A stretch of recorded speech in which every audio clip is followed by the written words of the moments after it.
Ang pagbasa sa banal na Ebanghelyo ayon kay San Mateo.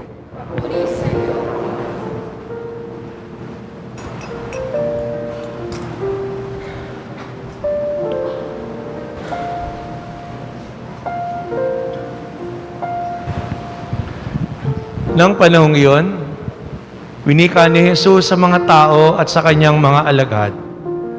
Ang mga skriba at mga pariseyo, ang kinikilalang tagapagpaliwanag ng kautusan ni Moises.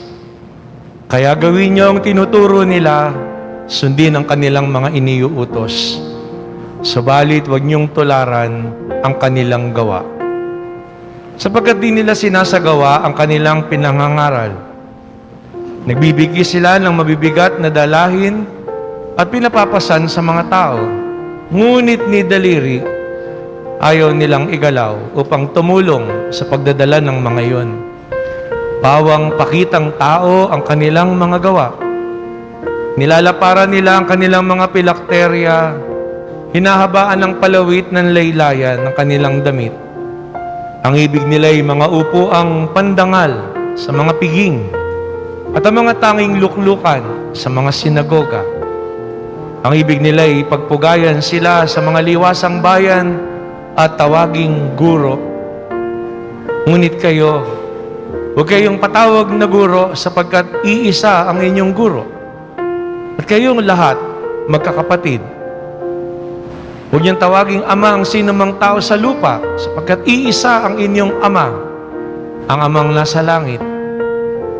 Huwag kayong patawag na tagapagturo sapagkat iisa ang iyong tagapagturo, ang Mesiyas. Ang pinakadakila sa inyo ay dapat maging lingkod ninyo. Ang nagpapakataas ay ibababa at ang nagpapakababa naman ay itataas. Ang mabuting balita ng Panginoon.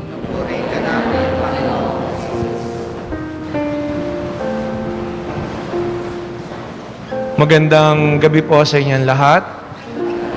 Muli sa Ebanghelyo, natunghayan po natin ang panunumbat, ang pagpuna ng Panginoon sa mga pariseyo, sa mga skriba. At natutunghayan natin yan sa mga saduseyo, sa mga saserdote. Dahil napakahalaga na sila na tagapagturo, guro, o tinuturing na mga matatanda o ama ay dapat gumanap sa kanilang pananagutan. Napakahalaga ng kanilang pagbibigay kaganapan sa kanilang mga ipinapahayag sa pamamagitan ng kanilang pamumuhay, witnessing o pagsaksi. Kung meron po sigurong dahilan kaya mahihirapan magturo o maging guro o maging magulang, ay kung magkukulang ang mga tao na ito, tayo, pagdating sa pamumuhay na matapat, sa pagtulad at pagpapahalaga, pagsunod sa aral ng Panginoon na tayo mismo.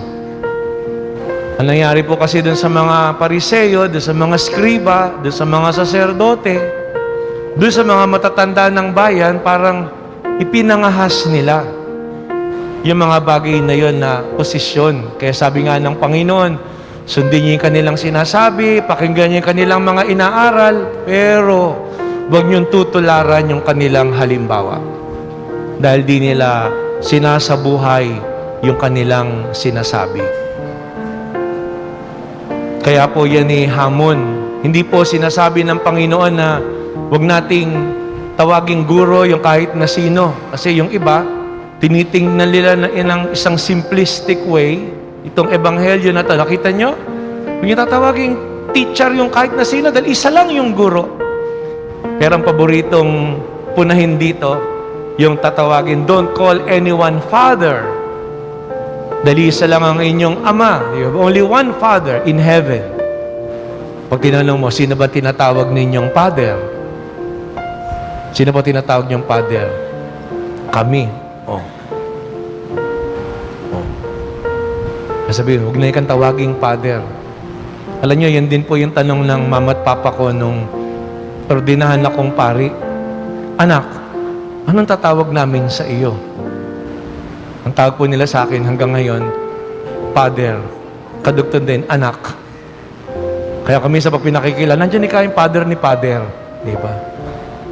Pero ganun nga bang kasimple yun? Huwag mo nang tawaging guro kahit na sino, huwag mo tawaging teacher. Ano tatawag mo kay ma'am? And tawag mo teacher, ganun. Tatawag mo, binibini. Di ba? Oh, Ginoo. Pero ganun nga bang kasimple lang yun? Ano tatawag mo? Kung hindi mo tatawaging ama yung ama mo, hindi tatawag mo. Dito, sinasabi lang talaga ng Panginoon. Ang pinatutungkulan niya ay mga Pariseo. Kung gusto niyo na tawagin kayong ama, magpaka-ama kayo. Kung gusto niyo tawagin kayong guro, tiyakin niyo yung tinuturo niyo, sinasabuhay niyo. Kung gusto niyo sabihin kayo tagapagturo, nakikita ba talaga sa inyo yung aral ng pananampalataya? Huwag mong ipangahas na, ako teacher, marunong ka pa sa akin. Gusto mo palit tayo. Di ba? May mga ganun teacher. Pagka na-threaten, na-question, gusto mo palit tayo, marunong ka pa sa akin. Eh, anong masama kung hindi mo alam? Hindi ka naman si Ernie Baron na lahat ng nunal alam ko ano ibig sabihin. Di ba, nung araw? Ano po ibig sabihin? Hangang-hanga ko pag naririnig ko sa radyo yun. Ang bilis naman niyang sumagot. Walang masama na sabihin ng guro, aaralin ko yan. Para bukas masigurado ako sa sagot. Because all of us are learners. O sabihin mo magulang, anak ka lang, kaya wag mo kong pangungunahan. Pero ang mas malupit, yung sabihin mo, ngayon matanda na ako, wag mo kong pangangaralan. Doon makita po natin, napakahalaga na yung ating pagiging guro, yung ating pagiging tagapagturo, yung ating pagiging magulang o ama, nakaugat sa karanasan natin sa Diyos. Sa aral ng pananampalataya, sa aral ng pag-ibig, sa katotohanan ng kabutihan ng Diyos sa bawat isa sa atin. Kaya yan po yung napakalaking hamon sa panahon natin ngayon. Paano nga ba ako guro pagdating sa pananampalataya? Paano nga ba ako tagapagturo? Paano ako nag-aakay? Yung ibang mga relihiyon, napakasugid nila dyan. Kakausapin ka. Pag nalamang Katoliko ka, kukumbinsihin ka, ba't di ka sumama sa amin? Pakinggan mo, subukan mo, pumunta ka. Ilan nga ba sa atin yung ganun din bilang Katoliko? Ang tanong po, bakit nahihirapan tayo? Bakit hindi natin nadadala lahat? Siguro maganda pong balikan yung sinabi ng Panginoon. Tinuturo nga ba talaga natin? Hinahalimbawa nga ba talaga natin sa ating buhay? Nadarama nga ba talaga ng mga tao sa atin? Kahapon sa isang misa, kasama po namin si Father Jerry Orbos. Meron siyang kinuwento. Sabi ko, ito magandang iugnay sa Ebanghelyo ngayon. Paano nga ba talaga tayo nagtuturo? Paano tayo guro? Paano tayo ama? At walang ibang lugar na matututunan natin yung pong mga bagay na yan sa pananampalataya, kundi sa pamilya natin. Di ba? Because the family is the first school. Because the family is the little church. Yan ang munting simbahan.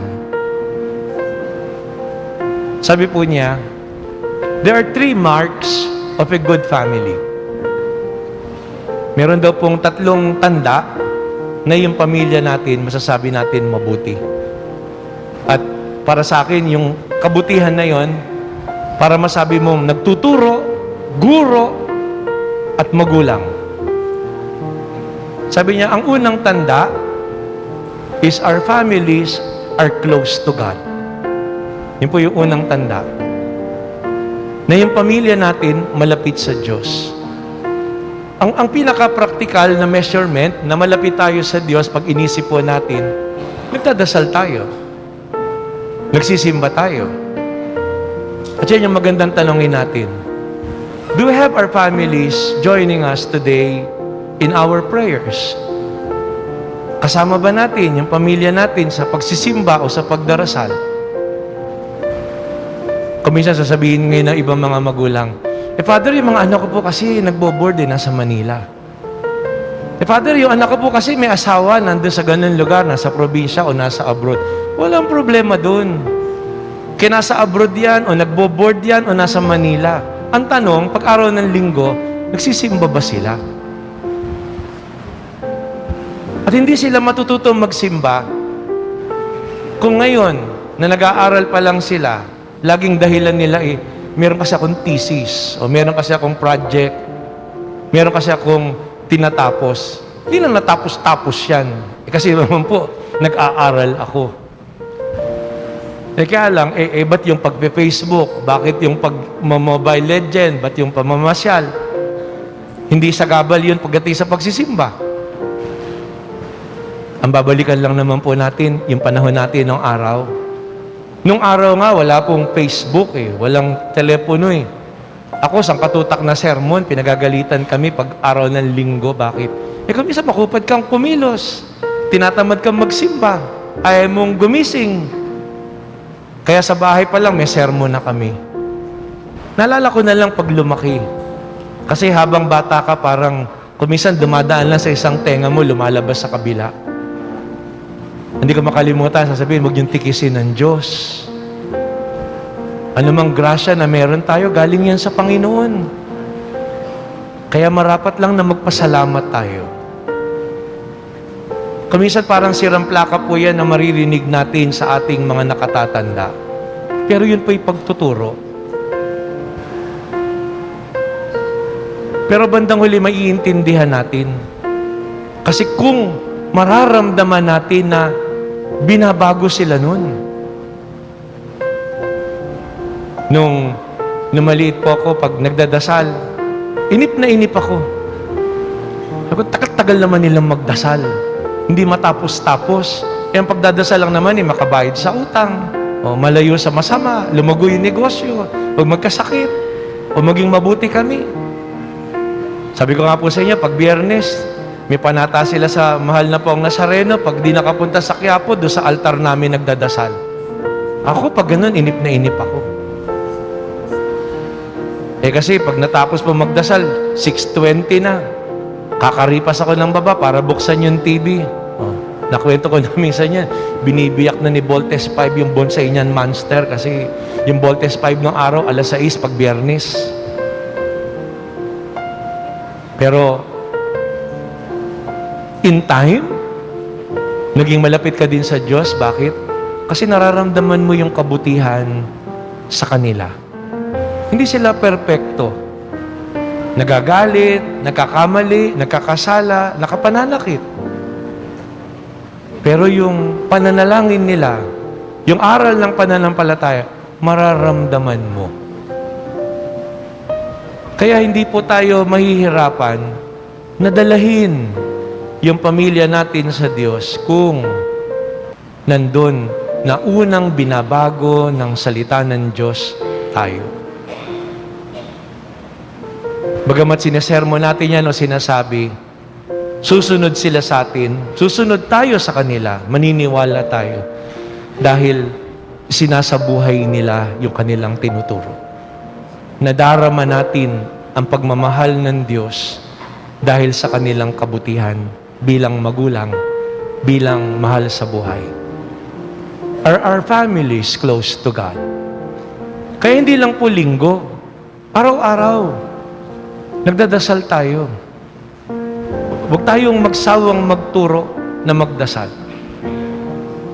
At walang ibang magtuturo at magtsatsaga ng kahalagahan ng pananalangin na yan, lalong higit sa mga kabataan ngayon, kundi po kayo. At susunod din sila pag naramdaman nila yung pag-ibig, yung malasakit, yung karunungan na yon na kayo din mismo dinaanan ninyo. The second mark of a good family, sabi po, ay not just that we are close to God, we are close to each other.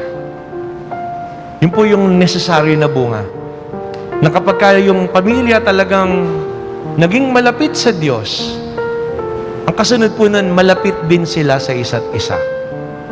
Kaya mararamdaman niyo yung saya. Kuminsan yung saya, sinusukat ng mga pamilya sa pamamagitan ng pamamasyal, o gimmick, o outing, o gamit, o material na bagay. Pero muli, kahit nandyan lahat yung mga gamit na yan, kahit nandyan lahat yung material na bagay na yan, kahit nandyan yung lahat ng mga magagandang bagay na yan ng mundo, laging magiging malungkot pag hindi pinamamayanihan ng pag-ibig ng Panginoong Diyos. Kaya babalik at babalik uli yung closeness na yon sa Panginoon. Closeness to God. Kaya nga sa isang panahon na sabihin natin, ang buhay, mas madali ang komunikasyon, mas simple. Ngayon, nasa tenga, magugulat ka, akala mo si Raulo nagsasalita mag-isa, may kausap pala. Ngayon, makikita mo, makakausap mo ng personal. May image. Pero mararanasan natin yan. Maski ako, nararanasan ko po eh. Pag may kasama kang mga tao o mga kabataan, pare-pareho kayo nakangudgud sa cellphone. Sa halip na ang kausap mo, yung katabi mo o yung kaharap mo. Kaya minsan marinig natin, ang daming mga tao nagsasuffer sa depression, sa kalungkutan.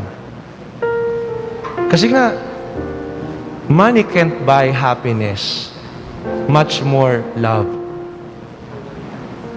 Lahat po ng yan, mangyayari lang pag talagang yung tinuturo sa atin, yung kinamulatan natin, yung Panginoong Diyos, talagang bigyang katotohanan natin sa buhay natin. Hindi bagay na babanggitin mo lang na nakalutang. Kundi karanasan na nandun na buhay, na binabago ka at ginagabayan ka. At pagkaraan ng closeness na yon sa isa't isa, kaya masaya kayo kahit ano pa yung dumating, kahit may sakit. Kasi pinakamahalaga sa lahat, buhay kayo na nandun. Nagmamahalan kayo. Every day is grace. Sa bandang huli, not just close to God, close to each other, close to others. Hindi po may D. Close. C-L-O-S-E. To others. Kasi pag yung pamilya mabuti, hindi lang dahil malapit sila sa Diyos, hindi lang dahil malapit sila sa isa't isa, yung unity, yung pag-ibig na yon nung mag-anak na yon, parang magnet yun na lumalapit yung iba pang mga tao, kaibigan. Nalalapitan sila. Kaya makikita mo lalo yan kapag ka namatayan. Pag namatay yung magulang halimbawa o isang malapit na kamag-anak, magulat ka, daming nakikiramay, daming pumupunta. Hindi naman kaibigan nun naman namatay yun. Hindi kaibigan yun, no? Malapit doon sa mga tao na nandun sa pamilya na yun. Yun po yung malaking hamon sa atin. Na kung yung mga mag-anak natin, nandyan yung tanda na yan ng pananampalataya, ng kabutihan, sigurado po yun, buhay yung ating pananampalataya. Kaya nga nakakatuwa na sa pagkakataong ito, nakikita natin yung ating mga kabataan na gumaganap ng mga santo. Diba? Akala ko, beauty queen yung isa, Miss Universe. Pero nakakatuwa po kasi yun yung malaking hamon sa atin. Marahil isang simpleng paraan, pero higit sa pagganap o pag-role play sa mga banal, yung talagang mga kwento ng mga santo na yan na mamaya matutunghayan po natin after communion, maging inspirasyon para sa bawat isa sa atin. Kaya nga po sa huli, ang gusto ko lang iwan sa inyo, yung isang quotation na binahagi ko po ng isang araw na nabasa ko. Madali naman po tandaan para gabay natin sa araw-araw. LGW, imbis na U. Kasi di ba, madalas LGU eh. LGW. L, live by faith. Araw-araw. Ngayon, nagsimba tayo, hindi tatatapos ng pagsasabuhay natin ng pananampalataya. Ngayon, see you next week. Hindi po. Araw-araw, yung natutunan natin ngayon, yung nadama natin na pag-ibig ng Panginoong Diyos sa buhay natin. Live by faith. Kaya everyday magdasal. Magpasalamat sa Diyos. Magsabi ka kahit sa abagi ng Maria o Ama namin. Silingin mo lang sa Panginoon, Lord, liwanagan mo po ang isip ko. Turo mo po sa akin kung ano yung dapat kong gawain. At kung merong pagsubok, merong problema, merong kinakaharap na sitwasyon, hilingin muli, Panginoon, liwanagan mo po ko na yung Espiritu. Para luminaw, para wag akong madaig ng anumang alalahanin o emosyon. Magabayan ako ng mga aral mo. Live by faith. Yung pangalawa po, G, grow in grace. Na sa bawat araw, lumago tayo sa pananampalataya. Maging mas mabuti tayo. Diba? Tinan mo nga yung katabi mo ngayon. Mas mukha bang mabait ngayon? Pag bumabait, gumaganda. Pag masama, pumapangit. Diba? And how do we grow in grace? By always having hope. Kasi kahit po pangit yung karanasan, hindi dahilan yan para magmukmuka o magmuryot ka. Yung mga nakahiyang karanasan, yung mga masasakit na karanasan, yung mga mahihirap na kaganapan sa buhay natin, aral yan para tayo higit na maging matatag. Aral yan para tingnan natin ano yung natututunan natin. Di ba? Sabi nga nila, good experiences, good memories. Bad experiences, good lessons. Kaya walang talo. Ang mahalaga, lagi nating tingnan yung ano yung pag-asa na pwede. May mababago pa. Di ba? May ibubuti pa. Di ba? Kaya sabi mo sa katabi mo, babait ka pa. Di ba? Kaya magbago ka na. Di ba? Si Poy, kasunod nun. At yung panghuli, so, live by faith, grow in grace and hope, walk in love. Yun po yung sabi niyong quotation. Lumakad ka sa pag-ibig. Baunin natin yun. Nagsimba tayo ngayon, binahagi sa atin ng Panginoon yung kanyang katawan at dugo. Pinuno tayo ng presensya ng Panginoon, pisikal at spiritual. Baunin natin po yun. Sa mga tao na makakasalamutin sa trabaho, sa eskwela, sa anumang gawain, baunin natin. Kanina nakalulungkot, merong nanghihingi, binigyan na po natin ng bigas. Tapos, ninakaw pa niya yung cellphone ng isang kabataan. Nakakagalit sa una, nakakalungkot sa huli. Kasi nga, pag hindi nila naisip, ito nga, tinutulungan ka na, tapos namimirwisyo ka pa sa kapwa. Hindi dahilan na sabihin mo, mahirap ako. Kaya yun po yung napakalaking hamon. Kaya talagang pagyamanin natin yung biyaya na binibigay sa atin ng Panginoong Diyos dahil sapat ang grasya ng Panginoong Diyos. Kung talaga tayo magpapakabuti, wala tayong sasayangin na pagkakataon. At kahit ano pa yung tukso o pagsubok, malalampasan natin. Kaya po, panghawakan natin yung paalala na yun. Yan po yung faith, hope, and love. Aral yan ni St. Paul. Live by faith, grow in grace and hope, walk in love.